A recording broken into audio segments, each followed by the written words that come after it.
ಶ್ರೀಮದ್ದೇವಾದಿದೇವ ಶ್ರೀ 1008 ಭಗವಾನ್ ಆದಿನಾಥ ತೀರ್ಥಂಕರವರ ಜೈನ ಮಂದಿರ, ಶ್ರೀ 1008-24 ತೀರ್ಥಂಕರರ ಜೈನ ಮಂದಿರ ಅಲ್ಗುರ್ದ ಇಂದಿನ ಶ್ರೀ 1008 ಭಗವಾನ್ ಆದಿನಾಥ ತೀರ್ಥಂಕರರು, ನವಗ್ರಹ ತೀರ್ಥಂಕರರ ತಥಾ ಭಗವಾನ್ ಭರತೇಶ್ವರರ ಜನಬಿಂಬ ಪಂಚಕಲ್ಯಾಣ ಪ್ರತಿಷ್ಠಾ ಮಹಾಮಹೋತ್ಸವದ ಹಾಗೂ 1008 ಭಗವಾನ್ ಪಾರ್ಶ್ವನಾಥ ತೀರ್ಥಂಕರರು ಮಹಾಮಸ್ತಾಭಿಷೇಕ ಮತ್ತು ಪುರಾತನ ಶ್ರೀ 1008 ಭಗವಾನ್ ಆದಿನಾಥ ತೀರ್ಥಂಕರರ ಜೈನ ಮಂದಿರ ಜೀರ್ಣೋದ್ಧಾರಗೊಂಡಿರುವ ನಿಮಿತ್ತ ವಜ್ರ ಮಹೋತ್ಸವದ ನಮ್ಮ ಪರಮ ಪೂಜ್ಯರು ಆಚಾರ್ಯರು ಬಾಲಬ್ರಹ್ಮಚಾರಿಗಳಾದಂಥ ಆಚಾರ್ಯ ಶ್ರೀ 108 ಗುಣಧರಾನಂದೀಜಿ ಮಹಾರಾಜರು ಇವರ ಪಾದಕಮಲಗಳಲ್ಲಿ ಭಕ್ತಿಪೂರ್ವಕ ನಮನಗಳನ್ನು ಸಲ್ಲಿಸಿ ಇವತ್ತಿನ ಈಗ ತಾನೇ ಸನಾತನ ಧರ್ಮ, ಜೈನ ಧರ್ಮ, ಭಾರತದ ಭೂಮಿಯಲ್ಲಿ ಜನ್ಮ ತಾಳಿದಂಥ ಧರ್ಮಗಳ ಬಗ್ಗೆ ಅತ್ಯಂತ ವಿಶಾಲವಾಗಿ ಅಧ್ಯಯನ ಮಾಡಿದಂಥ ಮತ್ತು ತಮ್ಮ ವಿಚಾರಗಳನ್ನು ವ್ಯಕ್ತಪಡಿಸಿದಂಥ ಪರಮ ಪೂಜ್ಯ ಜಗದ್ಗುರು ವೇದಾಂತಾಚಾರ್ಯ ಶ್ರೀ ಮಂಜುನಾಥ ಭಾರತೀ ಸ್ವಾಮೀಜಿಯವರ ಶ್ರೀ ಗೋಸಾವಿ ಸಂಸ್ಥಾನ ಮಠ ಅವರಲ್ಲಿ ಭಕ್ತಿಪೂರ್ವಕ ನಮನಗಳನ್ನು ಸಲ್ಲಿಸಿ ಇಂದಿನ ಈ ಒಂದು 24 ವರ್ಷಗಳ ನಂತರ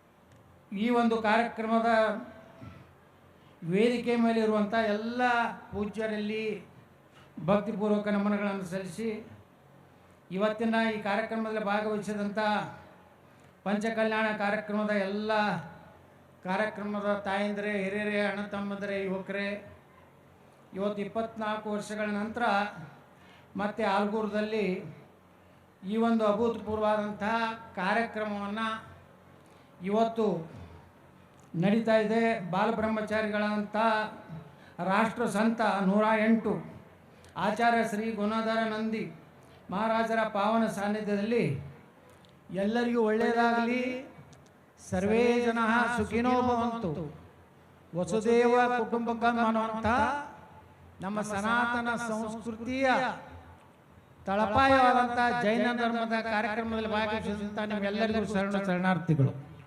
ಇವತ್ತು ನಮ್ಮ ಗುರುಗಳು ಹೇಳೋದು, ಸನಾತನ ಧರ್ಮ ಯಾವುದೇ ಮತ್ತೊಂದು ಧರ್ಮವನ್ನು ನಾಶ ಮಾಡಬೇಕು, ಮತ್ತೊಂದು ಧರ್ಮವನ್ನು ಇಡೀ ಜಗತ್ತಿನಿಂದ ಅಳಿಸಿ ಹಾಕಬೇಕು, ಅದು ಒಂದೇ ಧರ್ಮ ಉಳಿಬೇಕನ್ನುವಂಥ ಕೆಟ್ಟ ವಿಚಾರ ಇರುವಂಥ ಧರ್ಮ ಯಾವುದೋ ನಮ್ಮದು ಅಲ್ಲ. ಸನಾತನ ಧರ್ಮ ಅಲ್ಲ, ಜೈನ ಧರ್ಮ ಅಲ್ಲ, ಬೌದ್ಧ ಧರ್ಮ ಅಲ್ಲ.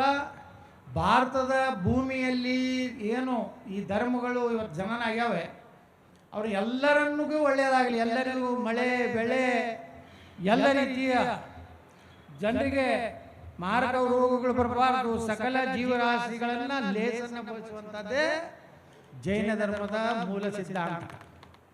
ಇವತ್ತು ನಾವೆಲ್ಲ ನೋಡ್ತಾ ಇದ್ದೀವಿ, ಗುರುಗಳು ಹೇಳಿದ್ರು, ಇವತ್ತು ನಮ್ಮ ದೇಶದಲ್ಲಿ ಅಶಾಂತಿ, ಮತಾಂತರ, ಲವ್ ಜಿಹಾದ್, ಭಾರತವನ್ನು ಇಸ್ಲಾಮೀಕರಣ ಮಾಡಬೇಕು ಅನ್ನುವಂಥ 2047 ಟಾರ್ಗೆಟ್ ಇವತ್ತು ನಿರಂತರವಾಗಿ ಭಾರತದಲ್ಲಿ ರಾಜಕೀಯ ವ್ಯವಸ್ಥೆಯಲ್ಲಿ ಒಂದು ಕೋಮನ್ನು ಅತ್ಯಂತ ತಲೆ ಮೇಲೆ ಕುಂಪಿಸುವಂಥ ವ್ಯವಸ್ಥೆ ಭಾರತದಲ್ಲಿ ನಾವು ನೋಡ್ತಾ ಇದ್ದೀವಿ.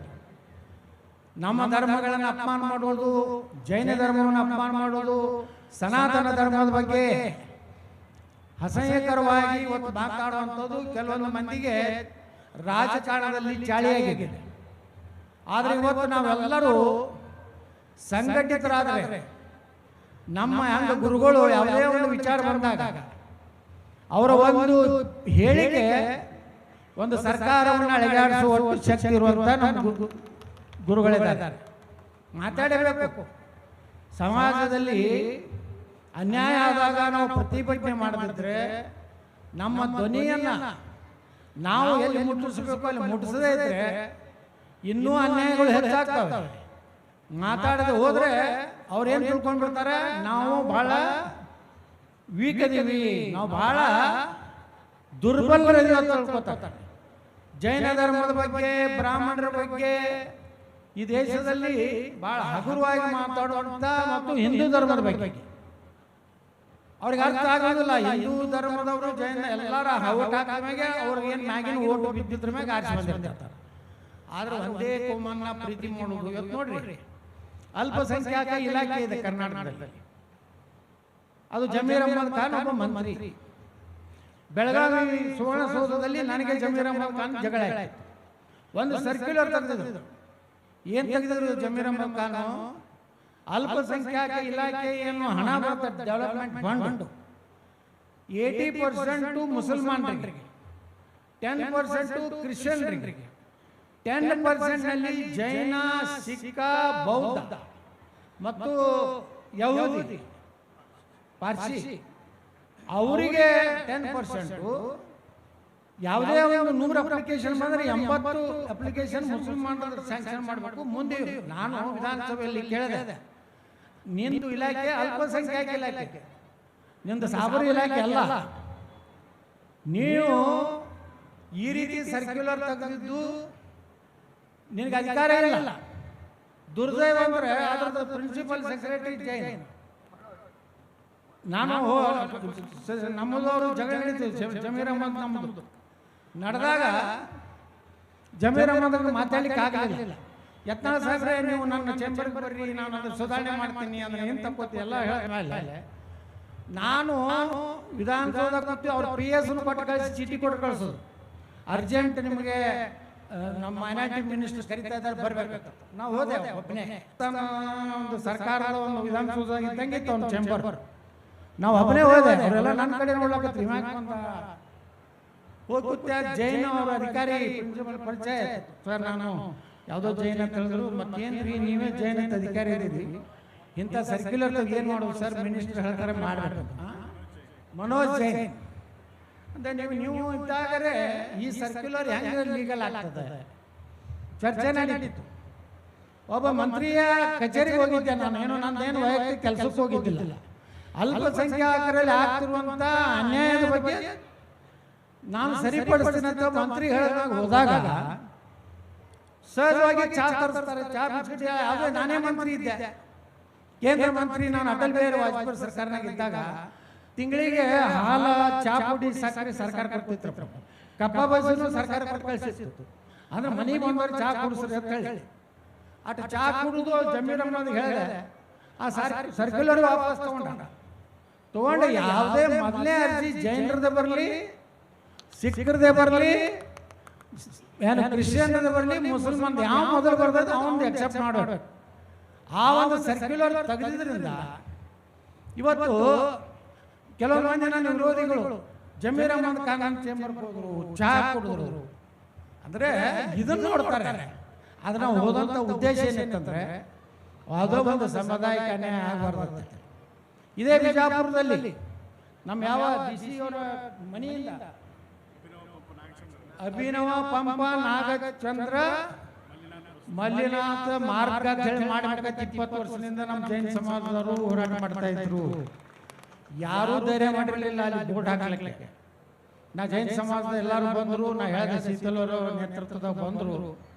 ನಾ ಹೇಳಿದೆ ನಾಳೆನೇ ಬರ್ತೀನಿ, ಬೋರ್ಡ್ ರೆಡಿ ಮಾಡಿರಿ, ಕೂಡಿಸಿಬಿಡೋಣ ಅಂತ ಹೇಳಿ. ಹೋಗಿ ಆರಾಮ 100 ಮಂದಿ ಹೋಗಿ ಬೋರ್ಡ್ ಕೂಡಿಸಿದ್ವಿ. ಏನು ಪಾಯಿಂಟ್ ಮೊದಲ ಹಂಗೆ ಆಡ್ತಾನೆ, ಹಿಂಗೆ ಮಾಡ್ತಾನೆ, ಹಿಂಗೆ ಮಾಡ್ತಾನೆ, ನಮ್ಮ ದೇಖಂಗೆ ಯಾವ ದೇಖಂಗೆ ಇಲ್ಲ. ಬಿಜಾಪುರ ಏನು ಆದಿಲ್ ಶಾನ್ ಹಾಕೊಂಡಲ್ಲ, ಇದು ನಮ್ಮ ಬಿಜಾಪುರ.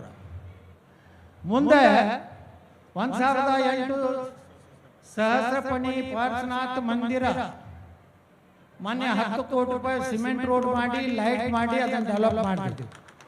ಅಲ್ಲಿ ಅವ್ರ ದರ್ಗಾ ರೋಡ್ ಇತ್ತು ಮೊದಲು. ಅದನ್ನು ನಾನು ಅಧಿಕೃತವಾಗಿ ಸರ್ಕಾರದಿಂದ 1008 ಸಹಸ್ರಪಣಿ ಪಾರ್ಶ್ವನಾಥ್ ಮಂದಿರ ಮಾರ್ಗ ಹೆಸರು ಇಟ್ಟು ಅವತ್ತ ಅವ್ರ ಓಣ್ಯಾಗೇನೆ ಯಾರು ಗೊತ್ತಲ್ಲ, ಯಾರು ಓಣ್ಯಾಗ ಅಲ್ಲಿ ನಿಂತನೇ ಉದ್ಘಾಟನೆ ಮಾಡಿ. ನಾವು ಗಟ್ಟಿನೂ ಆಗಬೇಕು. ಯಾಕಂದ್ರೆ 24 ತೀರ್ಥಂಕರು ಮೊದಲು ಕ್ಷತ್ರಿಯರೇ. ಅಲ್ಲಿದಿಂದ ಅವರು ಜೈನ ಧರ್ಮವನ್ನು ಬೆಳೆಸಿದ್ರು, ಧರ್ಮವನ್ನು ಬೆಳೆಸೋದು. ಅದೇ ರೀತಿ ಇವತ್ತು ನಾವು ಅಖಂಡ ಭಾರತದ ಸಾಮ್ರಾಟ ಚಂದ್ರಗುಪ್ತ ಮೌರ್ಯ ಇಲ್ಲೇ ಶ್ರವಣಬೆಳಗೊಳಗೆ ಬಂದು ಸಲ್ಲೇಖನ ತಗೊಂಡಿರುವಂಥದ್ದು ಇತಿಹಾಸ. ಚಾಣಕ್ಯ, ಆಚಾರ್ಯ ಚಾಣಕ್ಯ. ಇವತ್ತು ನೋಡ್ರಿ ಭದ್ರಬಾಹು, ಇವತ್ತು ಚಾಣಕ್ಯನ ಅರ್ಥಶಾಸ್ತ್ರ ಇವತ್ತು ಸಹ ನಮ್ಮ ಅಸೆಂಬ್ಲಿಯಲ್ಲಿ ಪಾರ್ಲಿಮೆಂಟ್ನಲ್ಲಿ ಚರ್ಚೆ ಆಗ್ತದೆ. ಚಾಣಕ್ಯ ಏನೇನು ಹೇಳ್ತಾನೆ, ಯಾವ ರೀತಿ ಒಂದು ಆರ್ಥಿಕತೆ ಇರಬೇಕು ಅಂತ ಒಬ್ಬ ಶ್ರೇಷ್ಠ ಅರ್ಥಶಾಸ್ತ್ರಜ್ಞ ಈ ಒಂದು ಅಖಂಡ ಭಾರತದ ಒಬ್ಬ ಸಾಮ್ರಾಟ ಇದ್ದಂಥ ಚಂದ್ರಗುಪ್ತ ಮೌರ್ಯನ ಒಂದು ಮಾರ್ಗದರ್ಶಕರು ಸಹ ಜೈನ ಧರ್ಮವನ್ನು ಕೊನೆಯ ದಿವಸದಲ್ಲಿ ಸ್ವೀಕಾರ ಮಾಡಿ ಇದೇ ಮಾರ್ಗವಾಗಿ ಶ್ರವಣಬೆಳಗೊಳ ಇಲ್ಲಿನೂ ಸಹ ಈ ಒಂದು ಗುಡ್ಡದಲ್ಲಿ ಭದ್ರಗಿರಿಯಲ್ಲಿ 4 ವಾರ ಏನೋ ಯುದ್ಧ ಹೋದಂಥ ಇತಿಹಾಸ ಇರುವಂಥ ಭಾಗ ಇದೆ. ಅಂದರೆ ಚಂದ್ರಗುಪ್ತ ಮೌರ್ಯ ತನ್ನ ವಯಸ್ಸಾದ ಅವನ ಮಗ ಬಿಂದುಸಾರನ ಮಗ ಅಶೋಕ. ಇವತ್ತೇನು ಚಕ್ರ ಇದೆಯಲ್ಲ ನಮ್ಮ ಭಾರತ ಧ್ವಜದಲ್ಲಿ 24 ಗೆರೆಗಳ ಚಕ್ರ ಏನಿದೆ ಅದು ಅಶೋಕ ಸಾಮ್ರಾಟನ ಕೊಡುಗೆ, ಅದು ಜೈನ ಧರ್ಮದ ಕೊಡುಗೆ. ಭಾರತಕ್ಕೆ ಹೆಸರು ಬಂದಿದ್ದು ಭರತ ರಾಜನಿಂದ ಭಾರತ ಆಯಿತು. ಇಷ್ಟು ದೊಡ್ಡ ಧರ್ಮ, ಎಲ್ಲಾ ಧರ್ಮಗಳಿಗೆ ಕೆಲವೊಂದು ಸಲ ಕಷ್ಟ ಕಾಲ ಬರ್ತದೆ. ಆ ಕಷ್ಟ ಕಾಲದಿಂದ ಮತ್ತೆ ಎದ್ದು ಮತ್ತೆ ಜೈನ ಧರ್ಮ ಈ ಜಗತ್ತಿನಲ್ಲಿ ಒಂದು ಶ್ರೇಷ್ಠ ಧರ್ಮವಾಗಿ ತನ್ನ ಅಹಿಂಸಾ ಪರಮೋ ಧರ್ಮ ಅನ್ನುವಂಥ ಸಿದ್ಧಾಂತದ ಮೂಲಕ ಇವತ್ತೇನು ನಮ್ಮ ಛತ್ರಪತಿ ಶಿವಾಜಿ ಮಹಾರಾಜರ ಕ್ಷತ್ರಿಯ ಮರಾಠ ಸಮಾಜದ ಜಗದ್ಗುರುಗಳು ಸಹ ಇದ್ದಾರೆ. ನಾವೆಲ್ಲ ಹೇಳ್ತೀವಿ ವಿಧಾನಸಭೆಯಲ್ಲಿ ಇದೇ ರೀತಿ ಚರ್ಚೆ ನಡೀತು. ಬೆಳಗಾವಿ ಅಧಿವೇಶನದಲ್ಲಿ ಇದು ಮಾಡಿದ್ರು ಬೋರ್ಡ್. ಆದ್ರೆ ನಮ್ಮ ಪಾರ್ಟಿಯವರೇ ನಮ್ಮ ಯಡಿಯೂರಪ್ಪನೇ ಮಾಡಿರಲಿಲ್ಲ, ರೊಕ್ಕನೇ ಕೊಟ್ಟಿರಲಿಲ್ಲ. ಬರೇ ಹೆಂಗೆ ನಮ್ಮದು ಇದು ಜೈನ ಸಮಾಜ ಬೋರ್ಡ್ ಮಾಡ್ಯಾರ, ಅದಕ್ಕೂ ರೊಕ್ಕ ಕೊಟ್ಟಿರಲಿಲ್ಲ. ಮರಾಠ ಸಮಾಜ ಸ್ವಾರ್ಥಕ್ಕಾಗಿ ಕೆಲವೊಂದ್ಸಲ ನಮ್ಮವ್ರೇನು ಭಾಳ ಶಾಸ್ತ್ರ ಮಾಡ್ರಿ. ಇವರು ಮಹಾ ನಾಟಕಕಾರ ಕಂಪನಿ ಐತದು, ಏನು ಮಾಡೋದು. ಆ ಮರಾಠ ಸಮಾಜಕ್ಕೆ ₹1 ಕೊಡ್ಲಿಲ್ಲ ರೀ. ನಾ ಎದ್ದು ವಿಧಾನಸಭೆ ಒಳಗ ಕಾಲಿಂಗದಾಗ ಮಾತಾಡಾಗ ನಾನು ಬೊಮ್ಮಾಯರು ಕರೆದ್ರು, ಗೌಡ್ರ ಇವತ್ತು ಮಾತಾಡಬೇಡ್ರಿ, ನಾಳೆ ಮಾತಾಡ್ರಿ, ನಾವು ಉತ್ತರ ಕೊಡ್ತೀನಿ ಅಂದ್ರೆ ಏನು, ಆ ಉತ್ತರ ಕೊಡೋಣ ರೊಕ್ಕ ಕೊಡ್ತೀನಿ ಅಂತ ಹೇಳ್ಕೊಂಡ್ರೆ ಕ್ರೆಡಿಟ್ ತಗೋಬೇಕಂತ ಅವ್ರು. ಆದ್ರೆ ಅವ್ರು ಹಣೆ ಬರನಾಗ ಬರ್ತಿದ್ದಿಲ್ಲ, ಎಲ್ಲೋ ಅರ್ಜೆಂಟ್ ಹೋಗ್ಬಿಟ್ರು ಅವರು. ಆರ್ ಅಶೋಕ ಉತ್ತರ ಕೊಟ್ಟರು. ಅವತ್ತು ನಾ ಕೇಳಿದೆ, ಮರಾಠಿ ಬೇರೆ, ಮರಾಠ ಬೇರೆ, ಮರಾಠಿ ಒಂದು ಭಾಷೆ, ನೀವು ಮರಾಠಿ ಕನ್ನಡ ಜಗಳ ತಂದಿಲ್ಲ ಹಚ್ಚಬಾರ್ದು. ಯಾಕಂದ್ರೆ ನಮ್ಮ ಬೆಂಗಳೂರಿನಲ್ಲಿ ಏನು ನಮ್ಮ ಸಹಾಜಿ ರಾಜ ಇದ್ರಲ್ಲ, ಛತ್ರಪತಿ ಶಿವಾಜಿ ಮಹಾರಾಜರ ತಂದೆ, ಅಲ್ಲಿ ಸರ್ದಾರರಿದ್ರು. ಮತ್ತು ಅವರ ಕೊನೆಯ ಅವರ ಅಂತ್ಯಕ್ರಿಯೆ ಆಗಿದ್ದು ಇಲ್ಲೇ ನಮ್ಮ ಚನ್ನಗಿರಿ ಬಳಿ ಬರ್ತದೆ. ಅಂದ್ರೆ ಅವರು ಕುದುರೆ ಮ್ಯಾಗ ಹೋಗುವಾಗ ಎಡಿ ಬಿದ್ದು ಅಲ್ಲೇ ಅವ್ರದ್ದು ಇದು ಹಾಕಿದ್ರೆ ಅಲ್ಲೇ ಅವ್ರದ್ದು. ಅಂದರೆ ಮರಾಠ ಸಮಾಜಕ್ಕೂ ಕರ್ನಾಟಕಕ್ಕೂ ಭಾಳ ಬಾಂಧವ್ಯ ಇದೆ. ಅದಕ್ಕೆ ನಮ್ಗಿಂತ ಚಂದ ಕನ್ನಡ ಮಾತಾಡ್ತಾರೆ ಅಂತ ಹೇಳಿದ್ರೆ ನಮ್ಮ ಸ್ಪೀಕರ್, ನಿಮ್ಗಿಂತನೂ ಕನ್ನಡ ಭಾಳ ಚೆನ್ನಾಗಿ ಮಾತಾಡ್ತಾರೆ ನಮ್ಮ ಮರಾಠ ಅಂತ ಹೇಳಿ. ಅಂದರೆ ಜಾತಿ ಬೇರೆ. ಅದು ಅದಾಗ ಅಶೋಕ್ ಒಪ್ಕೊಂಡು ನಾವು ನಿಗಮ ಮಾಡಿದ್ದೀವಿ, ಆದ್ರೆ ಹಣ ಬಿಡುಗಡೆ ಮಾಡಿಲ್ಲ. ಅದಕ್ಕೊಬ್ಬ ಆ ಒಂದು ನಿಗಮಕ್ಕೆ ಅಧ್ಯಕ್ಷ ಮಾಡಿಲ್ಲ, ಒಂದು ವಾರನಾಗ ಮಾಡ್ತೀನೋ ಅಂತ ಮಾತನ್ನು ಹೇಳಿ ಮಾಡಿದ್ರು, ಬಿಡುವುದಿಲ್ಲ. ಈಗ ತಾವೇನು ಆದೇಶ ಮಾಡಿಬಿಡೋಲ್ಲ, ಈ ಜೈನ ನಿಗಮ ಇನ್ನೂ ಅಸ್ತಿತ್ವಕ್ಕೆ ಬಂದಿಲ್ಲ. ಅದಕ್ಕೆ ಮುಂದಿನ ಅಧಿವೇಶನದಾಗ ನಿಮ್ಮ ಸಲುವಾಗಿ ನಿಮ್ಮ ಆದೇಶ ಪ್ರಕಾರ ನಾನು ವಿಧಾನಸಭೆಯಲ್ಲಿ ಪ್ರಸ್ತಾವನೆ ಮಾಡ್ತೀನಿ. ಅಷ್ಟರೊಳಗೆ ಗುರುಗಳು ಏನಾಗ ಒಂದು ಮಾತು ಹೇಳಿದ್ರು, ನಾವೊಂದು ದೊಡ್ಡ ಹೋರಾಟವನ್ನು ತಗೋತೀವಿ ಅಂತ ಹೇಳಿ, ನೀವು ಬರೀ ಹೋರಾಟ ಅನೌನ್ಸ್ ಮಾಡ್ರಿ, ನಾ ಅಲ್ಲಿ ಒಳಗೆ ನಾನು ಅದನ್ನ ಪ್ರಸ್ತಾಪಕರು 10 ಲಕ್ಷ ಜನ ಬರ್ತಾರೆ, ಹುಷಾರ ಅನ್ನುವಂಥ ಎಚ್ಚರಿಕೆ ಅನ್ಕೊಳ್ಳುವಂಥ ಕೆಲಸ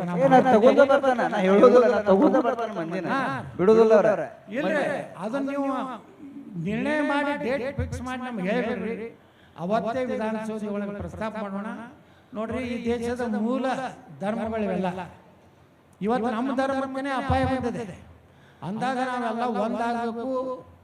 ಒಗ್ಗಟ್ಟಿನಿಂದ ಇಂಥ ಶಕ್ತಿಗಳನ್ನು ಹಿಮ್ಮೆಟ್ಟಿಸಿದ್ರೆ ಈ ದೇಶದಲ್ಲಿ ಸನಾತನ ಧರ್ಮಗಳು ಉಳಿಲಿಕ್ಕೆ ಸಾಧ್ಯ ಇಲ್ಲ. ಆ ರೀತಿ ವಾತಾವರಣ ಇವತ್ತು ದೇಶದಲ್ಲಿ ನೋಡ್ತಾ ಇದ್ದೀವಿ.